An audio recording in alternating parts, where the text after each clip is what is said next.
Hey YouTube, Dark Magician of Team Sorcerers here, and I'm here to talk about one of my Dark Magician deck incarnations, Prismagician, the deck that I ran for over 2 years on and off from 2008 to 2010, which was an idea that a friend of mine, Russ, came up with, because my normal Dark Magician deck was starting to really struggle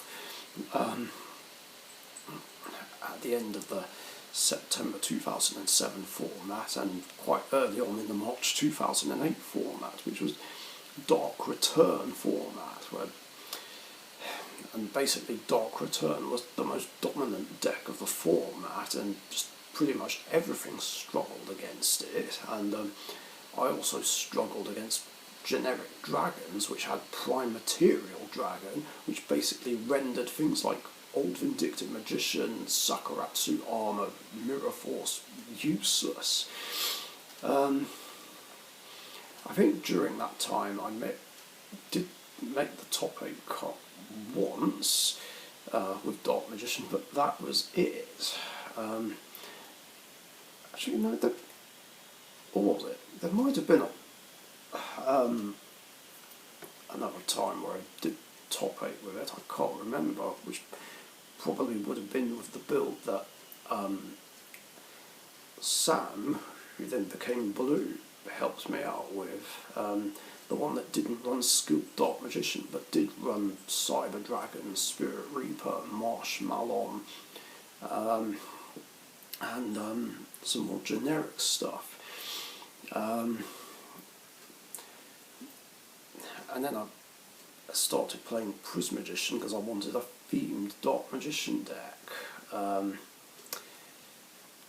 In a way, I kind of wish I hadn't gone that way, because it wasn't as successful as my pure Dark Magician deck. I won a tag team tournament with it by default, and the best I ever did was like maybe 1 or 2 top 4 placings. That was it. And this deck was just vulnerable to bricking and cards that banish, especially macro. And this became too much of a problem in 2010, and I just retired the deck for good. But then this got me thinking, what if I never made Prismagician? What if I just stuck with pure Dark Magician? Well, I don't think my luck would have improved a lot. I actually remember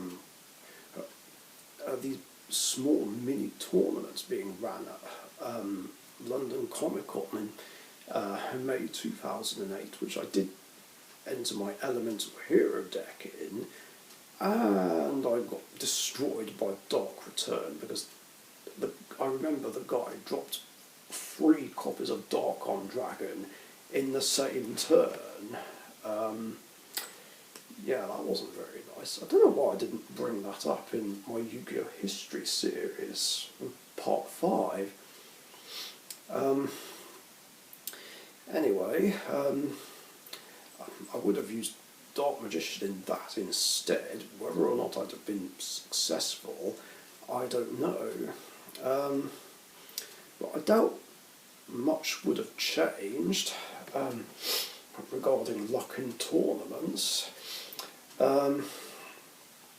Although a macro and macro monarch would have been less of a problem, and I wouldn't have bricked with the deck as much either. But of course the monarchs would have still been a problem, especially Riser and Gaius. So, seriously, fuck those cards. So, whenever the matchup came up, I'd be siding in cards to specifically stop them, and I'd also have to find a way to specifically stop Dark Return as well. It's hard to think of a lot that can counter it. I mean, I guess the obvious one would be Shadow Imprisoning Mirror, but the problem is, since Dark Magician plays a lot of dark monsters as well, it just ends up hurting me as well as the opponent. Now, when I bring this up before, someone would say, "Oh, Dark Magician's a normal monster, it doesn't matter." Well, actually it does, because I do play Dark Effect monsters. So yeah, I don't know. Then when synchros and tuners came into the game, I'd be doing the best I can to get those for my Dark Magician deck. I'm trying to fit those in. Wouldn't be easy. It would take a while to get all the generic synchros we had in the early 5Ds era, as well as appropriate tuners. I mean, naturally, Knights and Sorcerer and Tempest Magician would have been welcome additions, although Tempest Magician would have been a bit expensive and hard to get, although I think it did drop in price a bit later on, because I remember around about Easter 2009 where I bought the secret rare one I have off Seb on Web for £15, so that's not bad.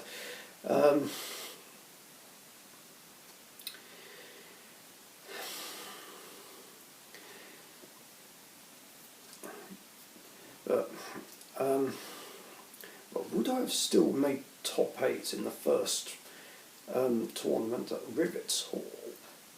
I don't know. Maybe I would have done.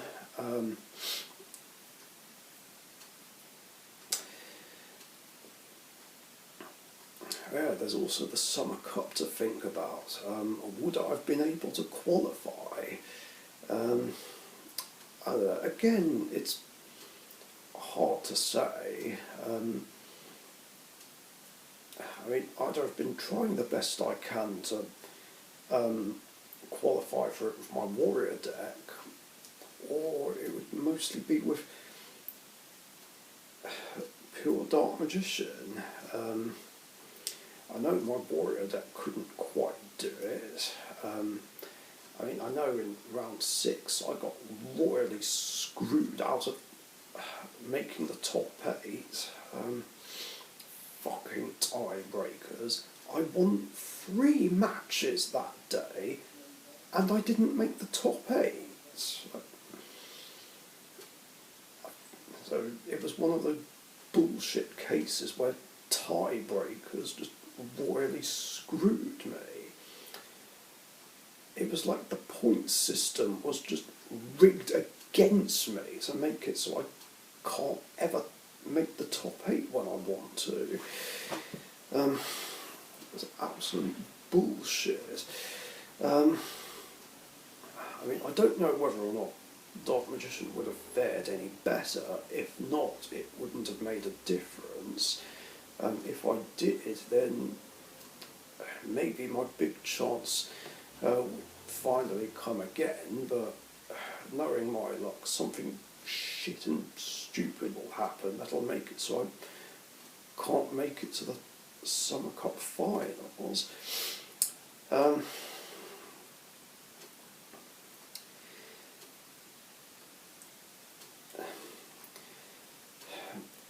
Then going into the early days, continuing with the early days of the 5Ds era, yeah, Gladiator Beast would still be a big threat.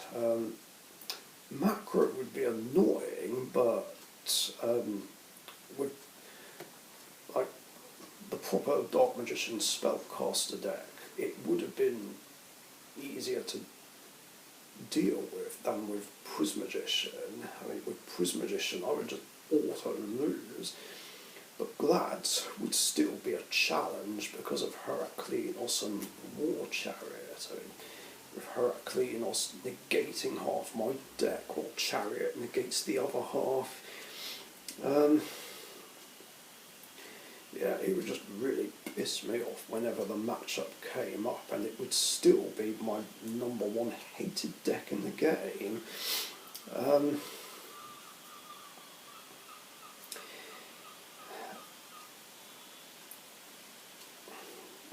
Yeah, with the pure Dark Magician Spellcaster deck, I'd be playing that against Sam and Afro Matt in that three-way Dark Magician Battle Royale, and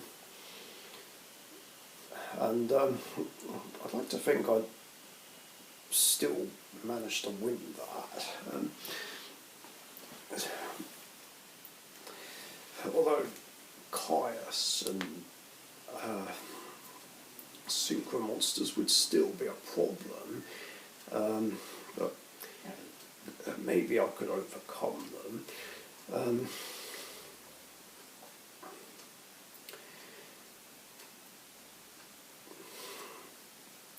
Otherwise, I don't see my progress in tournaments being that much different. I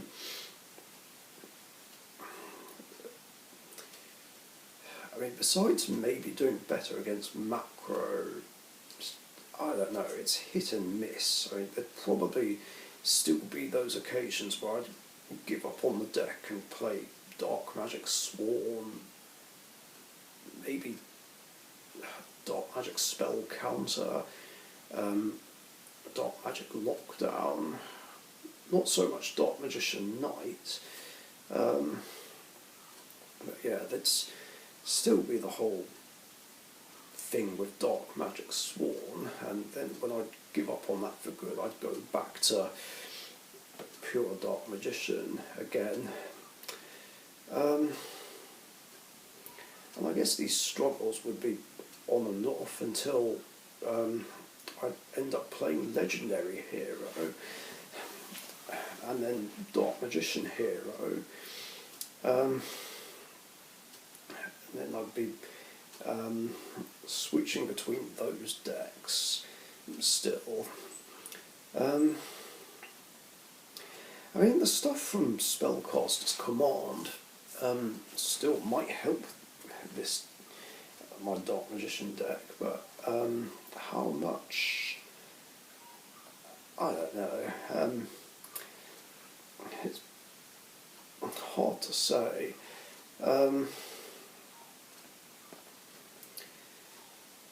Then I guess after the years I'd be bouncing between Legendary Hero, pure Dark Magician and Dark Magician Hero. I'd eventually go back to pure Dark Magician, and things would basically be the same as before. And